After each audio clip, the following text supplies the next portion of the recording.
Welcome to 2 cents short of a dollar, the show where we give our 2 cents and keep it 100. We're your hosts. That's Motiz. I'm Rue. Today, talk about a pair of guys that I feel like we're talking about all the time, but somehow they always keep their name in the news. That's Shakur Stevenson and Devin Haney. So they've been going back and forth, but Shakur dropped some tweets recently giving props to Vasiliy Lomachenko, saying, "Hey, champ, you really should have them belts, but how about you and I fight?" Because he's had some, a spat with Devin Haney recently. Loma responds and says, "Yo, appreciate the support, but got unfinished business with Devin Haney." So, do you think Devin Haney is going to give Loma the rematch, or do you think we're going to see Shakur Devin? What's your thoughts? Yeah, that's a good question. Loma is still trying to go in hyper gear and chase Devin Haney to give him that rematch. And given that, he won his petition to become the mandatory for the WBC, it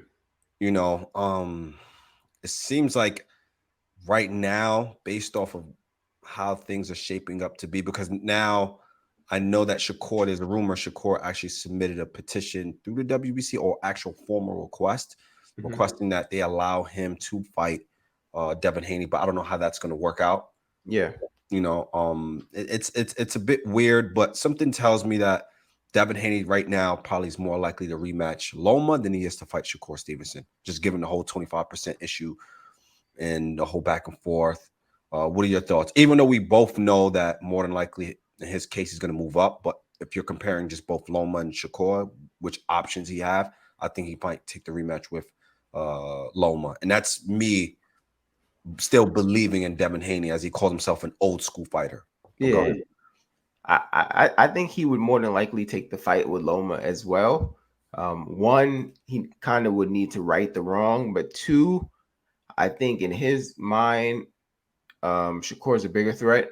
So he would probably go and fight Loma again, regardless if you think Loma won, lost. It was a close fight, right? So I'm pretty sure he probably thinks he can tweak some things and kind of pull away.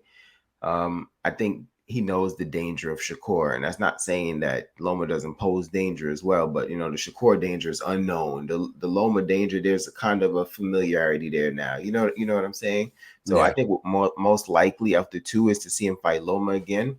But I want to see Shakur, whatever he does, win a petition or activate the mandatory. I know he's number one in the WBO, so I feel like if he were to activate like a WBO mandatory opposed to a WBC, he would get granted access to fight him because the WBO mandatory hasn't been sufficed in a longer period of time than the WBC, since Loma was just the WBC mandatory. You know what I'm saying? Right. So in that case, I want to see Shakur activate the mandatory, but I get it too. Like, he's trying to get his bread. I think, the 25% rule is kind of very low. It's a low ball, but I want to see him get that fight. I wouldn't mind seeing Shakur and Loma fight as well, but I guess if they're not necessarily fighting for winner gets Devin, then it probably is like, all right, so what are we really fighting for? Other than just, two big names. But I'm just saying, because it's like Shakur has in talks, not negotiation, but talks about fighting Tank. You know what I'm saying? So it's like, why even make a pit stop for Lomachenko? You know what I'm saying? That's kind of how I feel like he's looking at it. But I know he needs an opponent. So I don't know. I really don't know what's gonna happen. I'm with you. I think Devin's gonna move up to 140. I thought there was some Regis Prograis talk recently. Yeah. I guess what's really gonna tell us what's gonna happen is if when they disclose who Devin Haney is signed to. Is he still top rank? Is he back with the zone? Because I feel like based on that, it'll give us a hint of what's going to happen next. Now, if we see him with Eddie Hearn, he's back with the zone, then we probably could say the Regis Prograis fights what's going to happen next, right? Yeah, right on Matchroom. Hell yeah. So yeah, that's definitely, it's going to be a telltale sign, and I guess we will just have to kind of wait and see. Hopefully, we get that news sooner than later, right? But of course, nevertheless, this is still an exciting time for boxing, right? We have a bunch of fights incoming, but yeah, I mean, Shakur's in a tough spot. He's gonna have to make that choice: be about your bread or chase a legacy, right? So he's gonna have to make a tough choice. But like for me, I'm still rallying for the Loma and Devin Haney rematch. That's just my honest opinion, and I feel like the outcome of the second fight will generate more money than the first fight. Yeah, So because so much controversy around it now. You know what I'm saying? yeah, And if that fight does get made, I think Shakur should still go to Jermaine Ortiz route. I know Jermaine just recently had to pull out of a fight. I guess he's having issues making 135. I think it's kind of clear he's a big 135 pounder, but yeah, so are a lot of these guys. You know what I'm saying? So I don't know. I really want to see Shakur fight Devin, but I do think Loma deserves his rematch. yeah. But you know, I've said it before. I kind of want to see Devin move on. You know, like you got one. You know what I'm saying? You got lucky. I want to say. You know what I'm saying with the judges. So Yeah, don't push your luck. Just move on, man. Just move on. Even though I know it's wrong for Loma, but I kind of want to just see these young guys fight each other. yeah. So I would say take the Shakur fight. I guess Shakur has to take the fight. But I think all in all, I think Shakur's prior to saying no to that 25%, but I think it's just fueling him and it's making him really upset. And I think he is going to activate the mandatory and say, okay, let's fight. Because if he beats Devin Haney and takes those belts, then what? You know, if Devin wants a rematch, then it's like, okay, now you take 25%.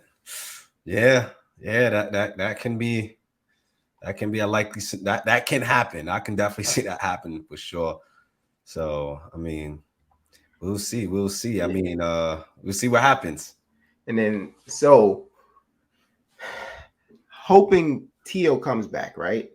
So let's say Tio's on the table, Regis is on the table, Loma's on the table, Shakur's on the table. What's the most dangerous of those fights?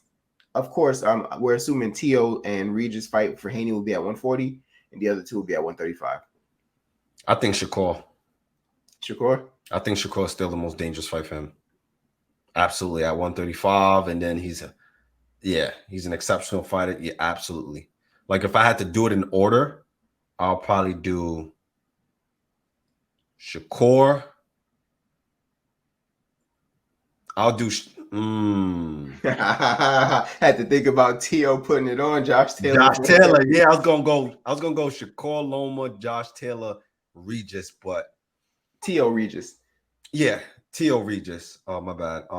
But based off that last performance from Josh with Josh Taylor and his size, I think I'm gonna go Shakur, T.O., Loma, and then Regis. And I'm just going based off of last performances from all the Okay. fighters. Because That's what I'm going based off of. I was kind of shocked to hear Regis fourth, but you're going off a last performance. Performances. Yeah, that's the only reason why. Now, when So you're talking about fighters at their best, then Regis will probably be a bump up.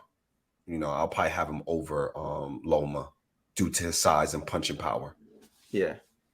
So me personally, and this is no knock against anybody if I order you and you're last in the order. It's just for me, it's always stylistically, right? So first, I guess I will go Shakur. I think Shakur is just going to pose problems with his style. But second, I'm actually going to go Regis. Okay. And then I'll go Loma third and T.O. fourth. And the reason I'm going those guys is really because of the blueprint that I seen Loma lay. And I'm still, until I see Devin Haney stop a straight, you know what I'm saying? Yeah, that So straight that left straight hand left. down the Yeah. yep. Until I see him stop a straight left, it's like I'm gonna say, okay, you know, this might be some kind of flaw. And I just think Regis hits hard.